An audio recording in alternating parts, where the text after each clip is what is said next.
విద్యుత్తు మొదలుకుని సర్వ విశ్వమునకు కారణమైనటువంటిది, సర్వ అవభాసికం, అన్నిటినీ ప్రకాశింపజేసేది. ఎలా ఉన్నదండి అంటే దయిత భాస్వత్ ప్రకాశం, వేల కొలది సూర్యుల యొక్క ప్రకాశంలా ఉంటుంది అమ్మవారిది.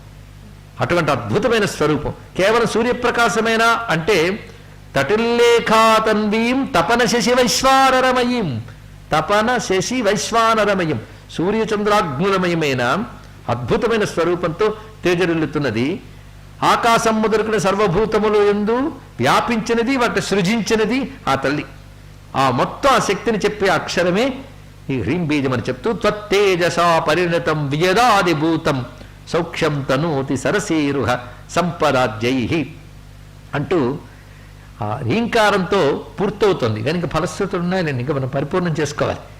ఈ విధంగా హ్రీంకారత్రయ సంపుటేన మనునా ఉపాస్యే, అటువంటి మంత్రము చేత ఉపాసింపబడే తల్లి త్రయీ మౌళిభిర్వాక్యై లక్ష్యతనో, శంకరులు తప్ప ఎవ్వరూ ఇలాంటి స్తోత్రం రాయలేరు అని దీన్ని బట్టి తెలిసిపోతుంది. ఇది రాసింది శంకరులేనా అంటే ఈ శ్లోకం చదివి అర్థం చేసుకున్నబట్టి శంకరులేని ఒప్పుకుంటారు. ఇలాంటివి ఆయనే రాస్తాడు. అమ్మవారింటి ఎవరంటే త్రయీ మౌళిభి వాక్యై లక్ష్యతను. త్రయీ అంటే వేదం, మౌళి అంటే శిరస్సు, వేదముల యొక్క శిరస్సులు అంటే వేదాంతము అని అర్థం ఇక్కడ. ఎందుకంటే పాదంతో మొదలై తలతో పూర్తయ్యే లక్షణం ఇది. అలాగే వేదములు ఒక పురుషుల్లాగో స్త్రీలాగో భావిస్తే వాటి శిరస్సునగా వేదాంతము అనగా ఉపనిషత్తులను అర్థం ఇక్కడ. ఇది శృతి సీమంత సింధూరీకృత పాదాబ్జ ధూళికార నామంలో మనం చెప్తున్నాం. త్రయీ మౌళిభిః అంటే వేదాంతముల యందు చెప్పబడిన వాక్యై అంటే వేదాంత వాక్యముల చేత లక్ష్యతను, ఏది వేదాంత వాక్యముల చేత నిర్దేశింపబడుతుందో అదే నీ స్వరూపం. కనుక అమ్మవారు అనగా ఏమిటి? వేదాంతములు నిర్దేశించినటువంటి ఏ తత్వం ఉందో అదే అమ్మవారు. వేదాంతాలు దేన్ని నిర్దేశిస్తున్నాయండి? ఇంతమంది ఇన్ని రోజులు విన్నారు, చెప్పండి, నేను సంతోషిస్తా. బ్రహ్మమును నిర్దేశిస్తున్నాయి. వేదాంతం పుట్టింది బ్రహ్మం కోసం, పూర్వకాండ పుట్టింది కర్మ కోసం. కర్మ వల్ల చిత్తశుద్ధిని ఏర్పరచుకుని పవిత్రుడివైతే బ్రహ్మము తెలుసుకోవాలి. అందుకు అమ్మవారు బ్రహ్మ విద్యాస్వరూపిణి, సర్వోపనిషదుద్ఘుష్ట, సర్వ వేదాంత సంవేద్య, ఏదో అది.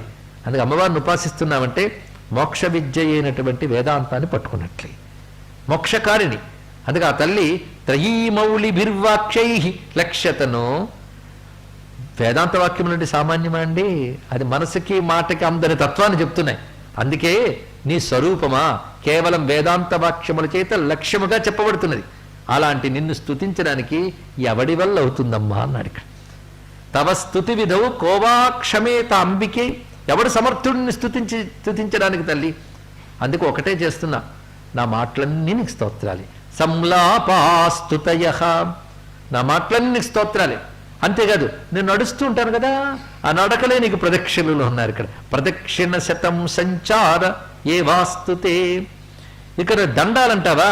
సంవేశో నమస సహస్రం. నా ఉనికి అనేక రకాలుగా ఉంటుంది. ఒకసారి నిలబడతా, ఒకసారి పడుకుంటా, ఒకసారి పరిగెడతా, ఒకసారి కూర్చుంటా. ఈ రకరకాల భంగిములే నీకు రకరకాల నమస్కారాలు తల్లి అన్నాడు ఇక్కడ.